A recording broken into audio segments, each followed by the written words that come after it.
அஸ்ஸலாமு அலைக்கும்.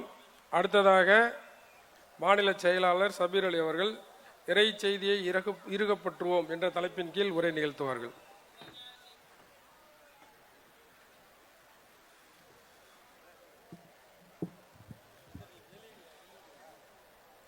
அஸ்ஸலாமு அலைக்கும் வரஹ்மத்துல்லாஹி வபரகாத்துஹு. இன்னல் ஹம்தலில்லாஹ் நஹ்மதுஹு வ நஸ்தஈனுஹு வ நஸ்தக்ஃபிருஹு வ நஊது பில்லாஹி மின் ஷுரூரி அன்ஃபுஸினா வ மின் ஸய்யிஆத்தி அஅமாலினா. மை யஹ்திஹில்லாஹு ஃபலா முضில்ல லஹு வ மை யுض்லில்ஹு ஃபலா ஹாதிய லஹு. وأشهد أن لا إله إلا الله وحده لا شريك له وأشهد أن محمدا عبده ورسوله أما بعد. எல்லாம் வல்ல ஏக இறைவனின் அன்பும் அருளும் நம் உயிரினு மேலான நபிகள் நாயகம் ஸல்லல்லாஹு அலைஹி வஸல்லம் அவர்கள் மீதும் அவர்களது வாழ்க்கை வழிகாட்டுதல்களை தங்களால் இயன்றளவு பின்பற்றி வாழ்ந்து மரணித்த நபித்தோழர்கள் மீதும் நபித்தோழியர்கள் மீதும் குறிப்பாக இந்த நிகழ்ச்சியில் பங்கெடுத்திருக்கும் நம் அனைவர் மீதும் என்றென்றும் நின்று நிலவட்டுமாக. தமிழ்நாடு தௌஹீத் ஜமாத்தின் மாநில தலைமையின் சார்பாக அறிவிக்கப்பட்டுள்ள அழகிய முன்மாதிரி இப்ராஹிம் அலைஹிஸ்ஸலாம் என்ற செயல் திட்டத்தை முன்னிட்டு ஒவ்வொரு மாவட்டங்கள் தோறும் மாவட்ட மாநாடுகள் நடைபெற்று வருகிறது. அதன் வரிசையில் கொங்கு மண்டல மாநாடு என்ற தலைப்பின் கீழாக கொங்கு மண்டலத்தில் அடங்கியிருக்கக்கூடிய ஒவ்வொரு மாவட்டமும் இணைந்து நடத்தக்கூடிய இந்த மாவட்டத்தில் நாம் எல்லாம் பங்கெடுத்திருக்கின்றோம். அல்ஹம்துலில்லாஹ். இந்த நேரத்தில் இறை செய்தியை இறுகப்பற்றிய இப்ராஹிம் நபி என்ற தலைப்பு வழங்கப்பட்டிருக்கிறது. அல்லாஹ் ரப்புல் ஆலமீன் மனித சமுதாயத்திற்கு வழிகாட்டுவதற்காக இறை தூதர்களின் மூலம் இந்த மக்களுக்கு எந்த செய்தியை அறிவித்து கொடுத்தானோ அதுதான் இறை செய்தி என்பதை நாம் ஒவ்வொருவரும் அறிந்து வைத்திருக்கின்றோம். நம்முடைய மார்க்க செயல்பாடுகள், மார்க்க சட்டங்கள், கொள்கை, ஹராம் ஹலால், இப்படி மார்க்கம் தொடர்பான எந்த ஒரு அம்சமாக இருந்தாலும் அது இறை செய்தியின் அடிப்படையிலேயே அமைய பெற வேண்டும். இறை செய்தியின் ஆதாரத்தின் அடிப்படையிலேயே மார்க்க விவகாரங்கள் நடைமுறைப்படுத்தப்பட வேண்டும் என்பதுதான் அல்லாஹ் ஒவ்வொரு மனிதனுக்கும் கட்டளையிடக்கூடிய மிக முக்கியமான கடமையாக இருக்கிறது. அல்லாஹ் திருமறை குர்ஆனிலே சொல்லுகிறான், ஃபஸ்தம்சிக் பில்லதி ஊஹிய இலைக், உங்களுக்கு எந்த இறை செய்தி அருளப்பட்டதோ அதை பற்றி பிடித்துக் கொள்ளுங்கள். நீங்கள் வலுவாக பிடிக்க வேண்டிய செய்தி அல்லாஹ்வின் புறத்திலிருந்து அருளப்பட்ட இறை செய்திதான். இத்தபிஉ மா உன்சில இலைக்கும் மிர் ரப்பிக்கும் வலா தத்தபிஉ மின் தூனிஹி அவுலியா, உங்கள் இறைவனிடமிருந்து எந்த செய்தி உங்களுக்கு அருளப்பட்டதோ அதை மட்டும் நீங்கள் பின்பற்றுங்கள். அல்லாஹ்வை தவிர்த்து வேறு யாரையும் எவரையும் பொறுப்புதாரிகளாக நீங்கள் பின்பற்றாதீர்கள்.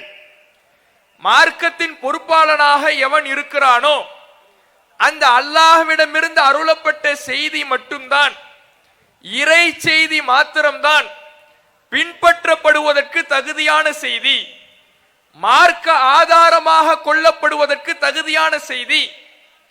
அல்லாஹ்வை விடுத்து இந்த மார்க்கத்துக்கான பொறுப்பாளனை விடுத்து எந்த மனிதராக இருந்தாலும், அவர் எப்பேற்பட்ட உயர்ந்தவராக இருந்தாலும், சிறப்பிக்கப்பட்டவராக இருந்தாலும், பல அறிவு ஜீவியாக இருந்தாலும் கூட அவர்களை மார்க்கத்தின் பொறுப்பாளர்களாக நீங்கள் ஏற்படுத்தி பின்பற்றாதீர்கள் என்று இறைவன் இந்த மார்க்கத்தை அணுக வேண்டிய முறையை நமக்கு கற்றுத்தருகின்றான்.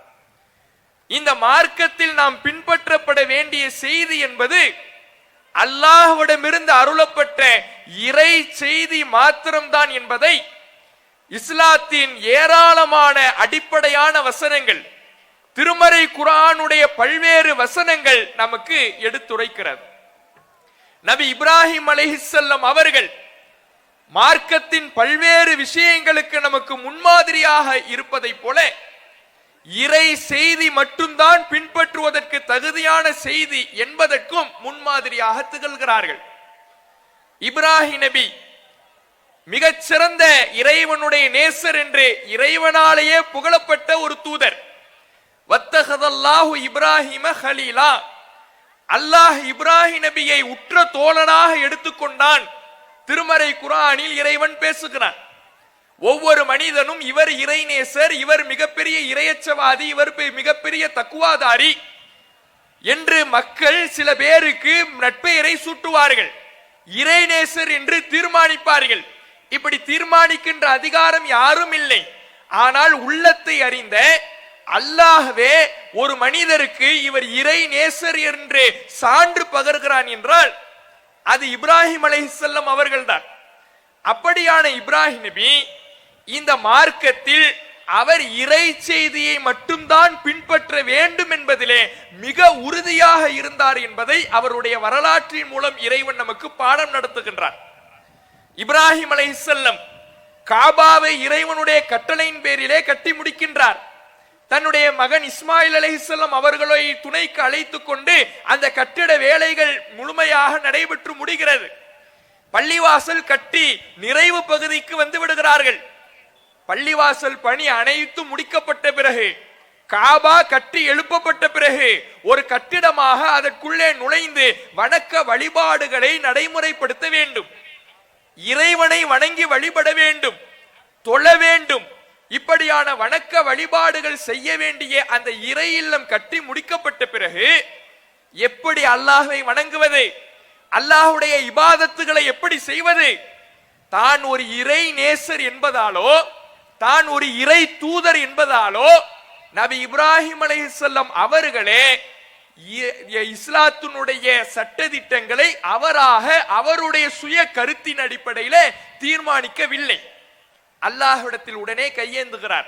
வஅரினா மனாசிகனா, இறைவா இந்த காபாவை கட்டி முடித்து விட்டேன், இறை ஆலயத்தை எழுப்பிவிட்டேன், நாங்கள் எப்படி வணங்க வேண்டும் என்கின்ற வணக்க வழிபாட்டு முறைகளை, வழிபாட்டு கிரியைகளை எங்களுக்கு கற்றுத்தார் ரப்பே என்று அல்லாஹ்விடத்தில் கையேந்தி அவர் துஆ செய்து அல்லாஹ்விடம் இருந்து சட்டங்களை பெறுகிறார்.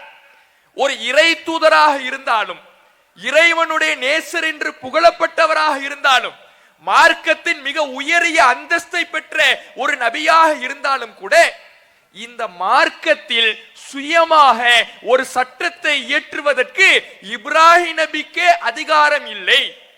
இப்ராஹிம் நபியாக இருந்தாலும் கூட இறைவனுடைய வஹீ செய்தியை தான் பின்பற்றி ஆக வேண்டும் என்பதை இப்ராஹிம் நபியினுடைய இந்த வரலாறு நமக்கு எடுத்துரைக்கிறது. இதை முன்மாதிரியாக கொண்டிருக்கிற நாம், இப்ராஹிம் அலைஹிஸ்ஸலாம் அவர்களுடைய மார்க்கத்தில் நடைபோடுகின்ற நாம், இறை செய்தியின் வழியில் மட்டும்தான் நம்முடைய கொள்கைகள் தீர்மானிக்கப்பட வேண்டும். குர்ஆன் ஹதீஸ் என்ற வஹீ செய்தியின் அடிப்படையில் தான் நம்முடைய மார்க்க விவகாரங்கள் முடிவு செய்யப்பட வேண்டும், சட்ட திட்டங்கள் முடிவு செய்யப்பட வேண்டும், ஹலால் ஹராம் தீர்மானிக்கப்பட வேண்டும். இப்படி இறை செய்தி, திருமறை குர்ஆன் இறை செய்தி, ஆதாரபூர்வமான நபிமொழிகள் இறை செய்தி, திருமறை குர்ஆனின் அடிப்படையிலையும் ஆதாரபூர்வமான நபிமொழிகளின் அடிப்படையிலும் தான் நாம் பின்பற்றுகிற இந்த இஸ்லாமிய மார்க்கம் நடைமுறைப்படுத்தப்பட வேண்டுமே தவிர வேறு எந்த மனிதர் சிந்தனைக்கும் அங்கே இடமளிக்க கூடாது, மனிதரை ஆதாரமாக ஆக்கக்கூடாது, மனிதர்களுடைய சுய கருத்துக்களை இந்த மார்க்கத்தினுடைய ஆதாரங்களாக கொண்டு வந்து நிறுத்தக்கூடாது என்பதை திருமறை குர்ஆன் கூறுகிற இஸ்லாத்தின் அடிப்படையும் நமக்கு கற்றுத்தருகிறது. இப்ராஹிம் அலைஹிஸ்ஸலாம் அவர்களுடைய வாழ்க்கையும் நமக்கு கற்றுத்தருகிறது. ஆனால் இன்றைக்கு இதற்கு மாற்றமாக, இஸ்லாம் கற்றுத்தருகிற இந்த அடிப்படை கொள்கைக்கு மாற்றமாக, திருமறை குர்ஆன் நமக்கு போதிக்கின்ற இந்த இஸ்லாத்திற்கு மாற்றமாக பல்வேறு கொள்கைகளை மக்களிடத்திலே சிலர் பிரச்சாரம் செய்வதை பார்க்கிறோம். அதில் நாம் அதிகமாக கேள்விப்பட்டது, நாம் ஒரு விஷயத்திலிருந்து விலகி வந்தது என்றால் மதுஹபுகள். ஒரு காலம் இருந்தது, நீ ஷாஃபியா ஹனஃபியா என்பதுதான் ஒவ்வொரு மக்களும் தங்களை சந்திக்கின்ற பொழுது கேட்டுக்கொள்கின்ற மிக முக்கியமான கேள்வியாக இருக்கும். நீ ஷாஃபி ஹனஃபி என்றுதான் முஸ்லிம்கள் பிளவுபட்டு கடந்தார்கள். 4 மதுஹபுகளில் ஏதேனும் ஒன்றை பின்பற்றினால்தான் அவர் முஸ்லிம் என்று நம்பியிருந்தார்கள். ஒன்று நீ ஷாஃபியாக இருக்க வேண்டும், அல்லது ஹனஃபியாக இருக்க வேண்டும், அல்லது மாலிக்கியாக இருக்க வேண்டும், அல்லது ஹம்பலியாக இருக்க வேண்டும். இந்த 4 மதுஹபுகளில் ஒன்றை பின்பற்றினால் மட்டும்தான் அவர் முஸ்லிமாக கருதப்படுவார். இந்த 4 மதுஹபுகளை சாராதவன் முஸ்லிமே இல்லை என்று சொல்லுகின்ற அளவுக்கு மதுஹபு வெறி ஒரு காலத்தில் வேரூன்றி இருந்தது. 4 மதுஹபுகளில் ஏதேனும் ஒன்றை பின்பற்றாதவர்களுக்கு இந்த பள்ளிவாசலில் தொழுவதற்கு இடமில்லை என்று அறிவிப்பு பலகைகளை வைக்கின்ற அளவுக்கு மதுஹபு பக்தி முத்தி போயிருந்தது. இந்த காலகட்டத்தில் தான் திருமறை குர்ஆனும் ஹதீஸும் மட்டும்தான் பின்பற்றுவதற்கு தகுதியான செய்தி. எந்த மனிதருடைய சுய கருத்தும், அது ஷாஃபி இமாமாக இருந்தாலும், அபு ஹனிஃபாவாக இருந்தாலும், இமாம் அஹமதாக இருந்தாலும், இமாம் மாலிக்காக இருந்தாலும், அல்லது எந்த மனிதராக இருந்தாலும், அவர்களுடைய சொந்த கருத்துக்கள், சுய கருத்துக்கள் மார்க்க ஆதாரமாக ஆகாது. பின்பற்றுவதற்கு தகுதியான செய்தி திருமறை குர்ஆனும் ஆதாரபூர்வமான நபிமொழிகளும் தான் என்று நம் முன்னே எடுத்து சொல்லப்பட்ட பிரச்சாரத்தின் விளைவாக திருமறை குர்ஆன் சொல்லுகிற இந்த சத்திய கருத்தில் இன்றைக்கு சங்கமித்து இருக்கிறோம். இன்றைக்கு இந்த மதுஹபுனுடைய தாக்கம் மக்களிடத்தில் குறைந்திருந்தாலும், இந்த 4 மதுஹபுகளை பற்றி மக்கள் விளங்கி வைத்திருந்தாலும், ஷாஃபி ஹனஃபி எல்லாம் இல்லை, குர்ஆன் ஹதீஸ் மட்டும் தான் ஆதாரம் என்பதை மக்கள் புரிந்து வைத்திருந்தாலும், தற்போது இன்றைய சூழல்ல சமீபமாக ஒரு புதிய மதுஹபை மக்கள் மத்தியிலே பிரச்சாரம் செய்கிறார்கள். ஷாஃபி ஹனஃபி என்று சொல்வதை போல சலஃபி என்று தங்களுக்கு பெயர் சுட்டிக் கொள்கிறார்கள். இப்படி ஒரு புதிய மதுஹபு நம் மக்கள் மத்தியிலே தற்போது பரப்பப்பட்டு வருகிறது. ஷாஃபி மதுஹபினர் இமாம் ஷாஃபியையும் அவருடைய மாணவர்களின் கருத்துக்களையும் பின்பற்ற வேண்டும் என்று சொன்னார்கள். ஹனஃபி மதுஹபினர் இமாம் அபு ஹனிஃபாவையும் அவருடைய மாணவர்களின் கருத்துக்களையும் பின்பற்ற வேண்டும் என்று சொன்னார்கள். இந்த சலஃபியாக்கள் என்று சொல்லக்கூடியவர்கள் ஒட்டுமொத்த முன்னோர்களையும் நாம பின்பற்றணும். நபி தோழர்களுடைய சொந்த கருத்துக்களை மார்க்கம் என்று எடுத்துக்கொள்ள வேண்டும். நபி தோழர்களுக்கு பின்னால் வந்த தாபீன்களுடைய சொந்த கருத்துக்களும் மார்க்கம் என்று பின்பற்ற வேண்டும். அவர்களுக்கு பின்னால் வந்த தபா தாபீன்களுடைய சொந்த கருத்துக்களும் மார்க்கம் என்று பின்பற்ற வேண்டும். இப்படியே ஒவ்வொரு காலகட்டத்திலும் வாழ்ந்த இஸ்லாமிய அறிஞர்களுடைய ஆலிம்களுடைய கருத்துக்களை நாம் பின்பற்ற வேண்டும். அவர்களுக்கு மாற்று கருத்து தெரிவிக்க கூடாது, அவர்களுக்கு முரண்பட்டு விடக் கூடாது என்று மக்கள் மத்தியிலே சலஃபியா என்று ஒரு புதிய மதுஹபை பிரச்சாரம் செய்கிறார்கள். இந்த மதுஹபிற்கு இவர்கள் சொல்லக்கூடிய ஆதாரம் என்ன? இவர்கள் சொல்லக்கூடிய வைக்கக்கூடிய முன்படுத்தக்கூடிய விஷயம் என்ன அப்படின்னு பாத்தீங்கன்னா, எந்த ஒரு புதியதும் கிடையாது. ஷாஃபி மதுஹபை பின்பற்றக்கூடியவர்கள் என்ன வாதத்தை சொன்னார்களோ, அபு ஹனஃபி மதுஹபை பின்பற்றி வந்தவர்கள் அன்றைய காலகட்டத்திலே 80களுக்கு முன்னால் என்ன வாதத்தை சொன்னார்களோ அதே வாதத்தை தான் இந்த புதிய மதுஹபிற்கு முன்வைக்கிறார்கள். அன்றைக்கு அவர்கள் என்ன சொன்னார்கள்? மதுஹபுகள் பின்பற்றப்பட வேண்டிய அவசியம் இல்லை, குர்ஆன் ஹதீஸ் மட்டும்தான் பின்பற்றுவதற்கு தகுதியானது. இமாம் ஷாஃபியினுடைய கருத்துக்கள் மார்க்க ஆதாரமாக ஆகாது.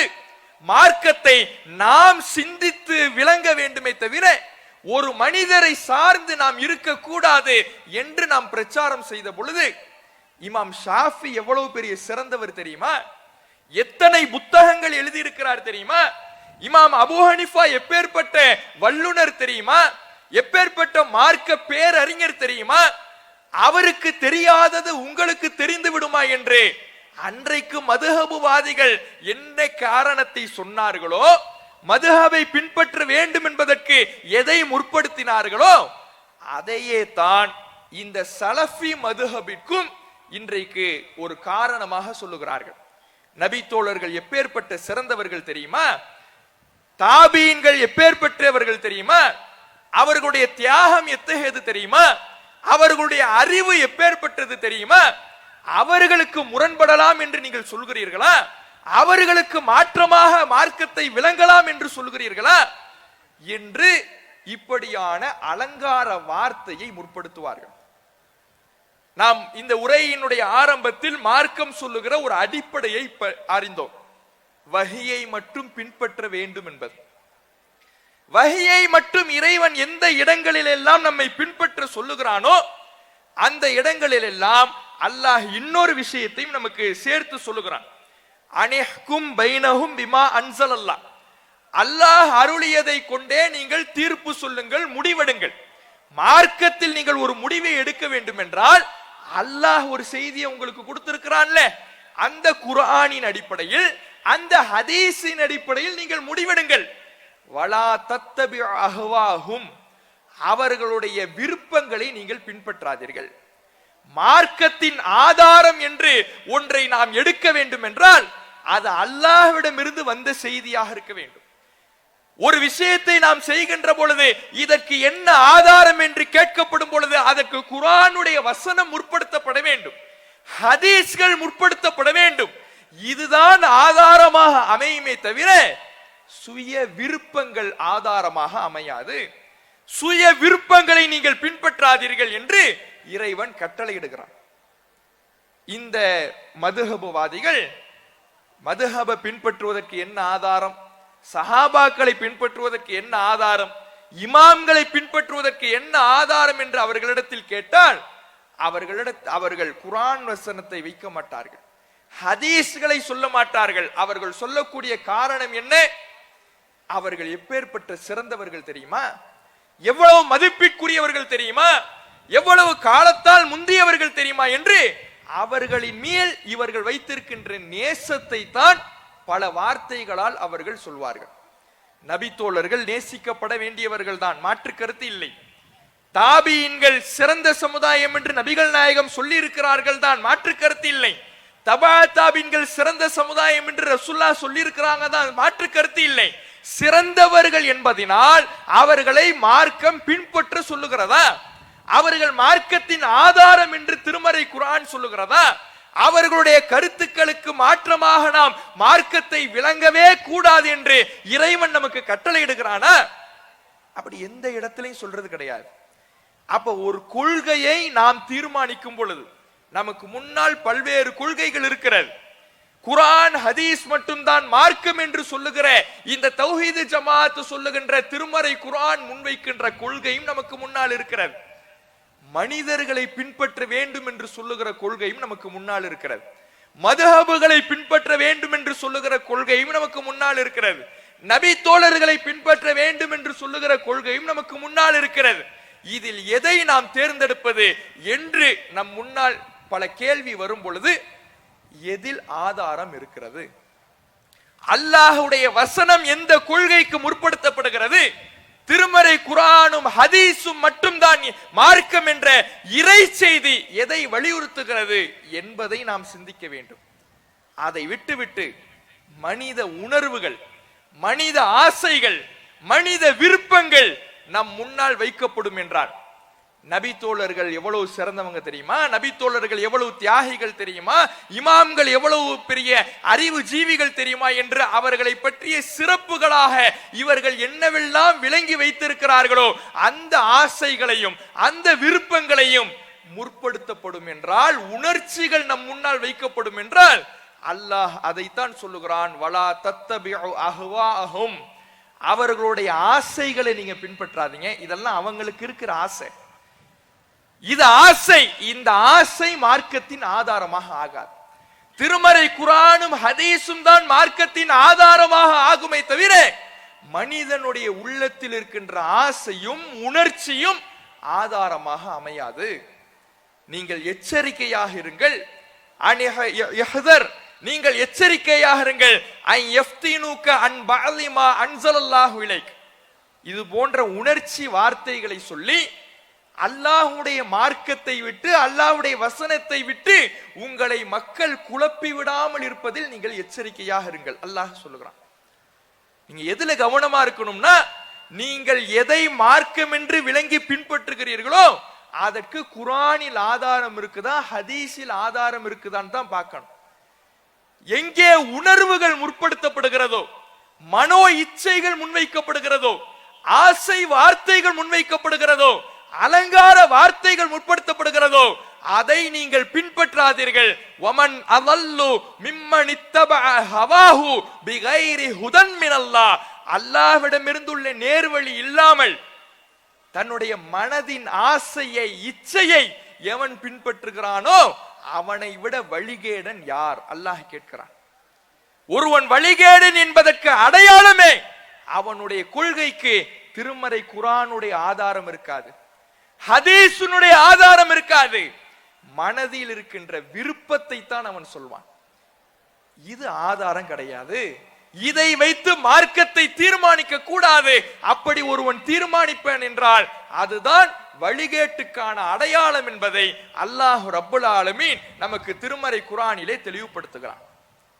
இந்த நபி தோழர்களை பின்பற்ற வேண்டும் என்று சொல்லக்கூடியவர்கள் அவர்கள் எப்படியெல்லாம் நம்மிடத்தில் வருவார்கள், இந்த புதிய மதுஹபை கொண்டு வந்து நுழைப்பார்கள் என்றால் நாம கேட்போம். குர்ஆன் ஹதீஸை பின்பற்றணும் தானே இஸ்லாம் சொல்லுது, குர்ஆன் சொல்லுது.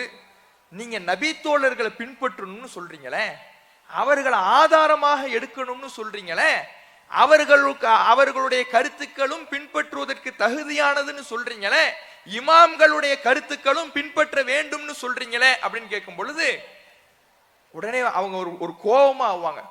நாங்க அப்படிலாம் சொன்னோம், வஹி மட்டும்தான் மார்க்கம், குர்ஆன் ஹதீஸ் மட்டும்தான் மார்க்கம், நபி தோழர்களை பின்பற்றணும்னு யாரு சொன்னா அப்படின்னு கேட்பாங்க. அப்ப நம்ம திருப்ப கேட்போம், நபி தோழர்களை பின்பற்றணும் யாரு சொன்னவா? இவ்வளவு காலம் சலஃபு வழிமுறைகள், முன்னோர்களுடைய வழிமுறையில தான் போகணும்னு சொன்னீங்க, அவர்களுடைய வழிக்கு முரண்படக்கூடாதுன்னு சொன்னீங்க, நபி தோழர்களை பின்பற்றணும்னு சொன்னீங்க. இப்ப வந்துட்டு வஹி மட்டும்தான் மார்க்கம்னு சொல்றீங்களே, திடீர்னு என்ன வேறு வார்த்தையில சொல்றீங்கன்னு கேட்டா, அப்படின்னா உங்க கொள்கையை தெளிவுபடுத்துங்க.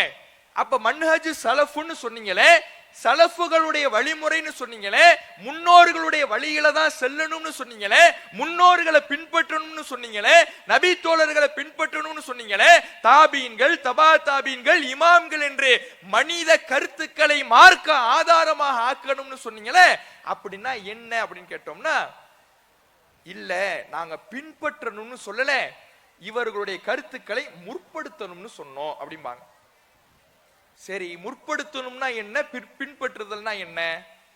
பின்பற்றுதல்னா குர்ஆன் ஹதீஸ நாம எப்படி மாற்று கருத்து இல்லாம அப்படியே கட்டுப்பட்டு பின்பற்றோமோ அது மாதிரி அதுதான் பின்பற்றுவது. சரி, முற்படுத்துறதுனா என்ன?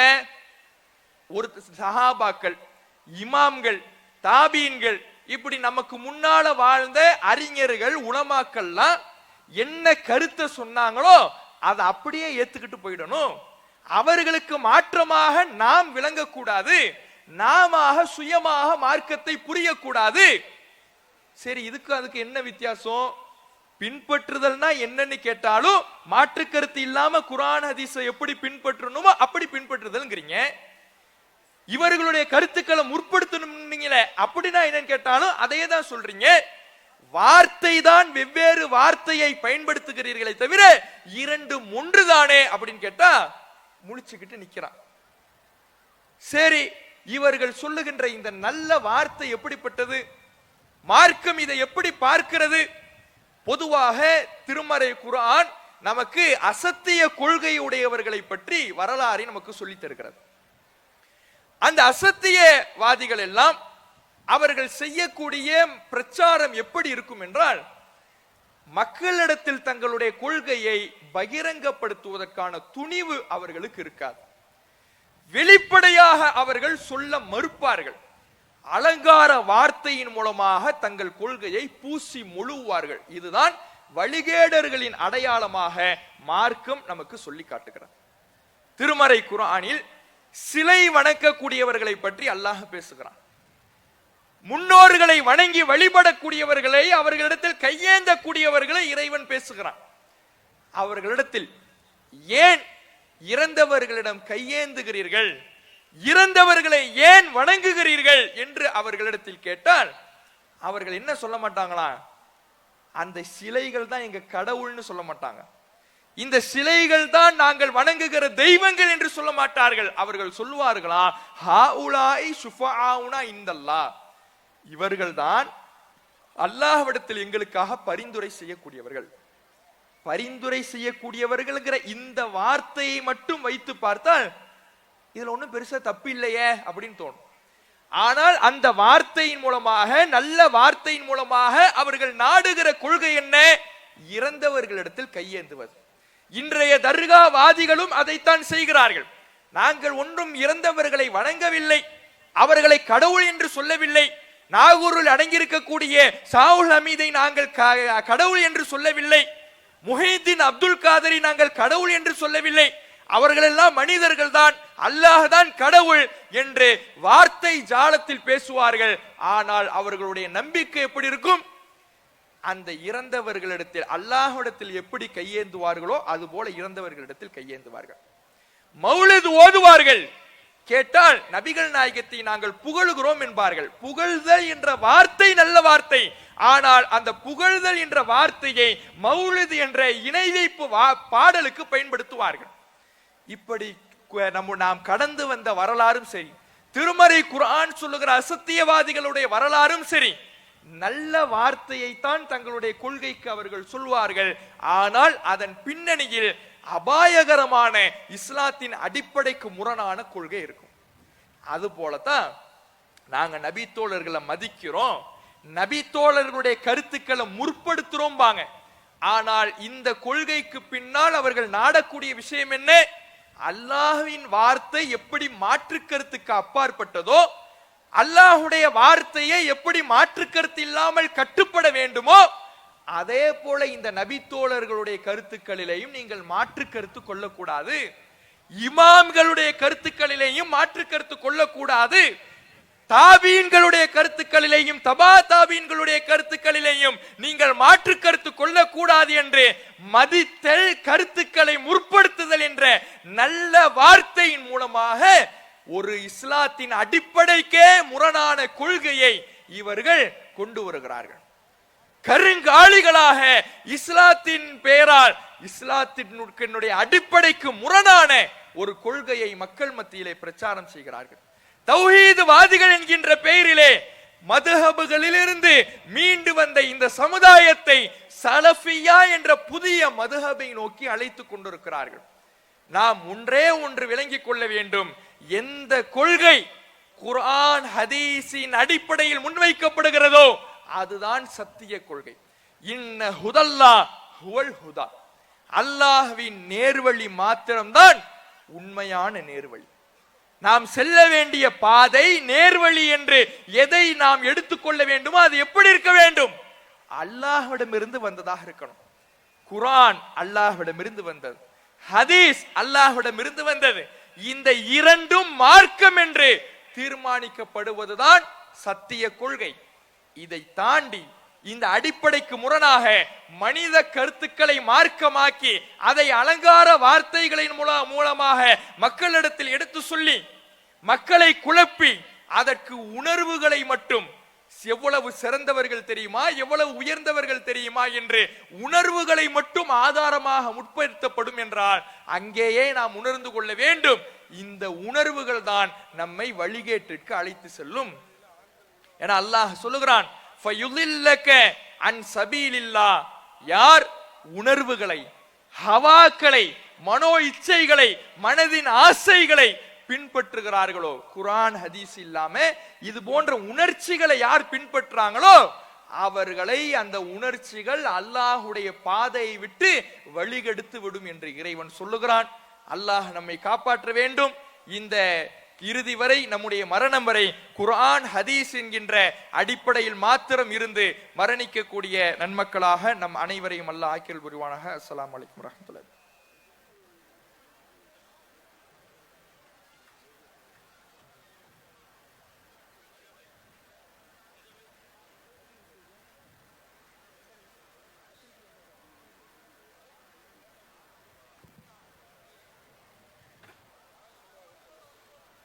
இப்போ மகரிப் தொழுகைக்கு இடைவெளி விடப்படும். ஆண்களுக்கு வந்து முன்பக்கமாக கழிவறை வசதிகளும் ஒழு செய்கிற ஏற்பாடுகளும் செய்திருக்கிறோம். பெண்களுக்கு பின்பக்கமாக ஒழு செய்யக்கூடிய வசதி, கழிவறை வசதிகள் இருக்கு. மகரிப்புக்கு இடைவெளி விடப்படும். வாங்க சொல்லுவாங்க. வாங்க சொன்னதுக்கப்புறம்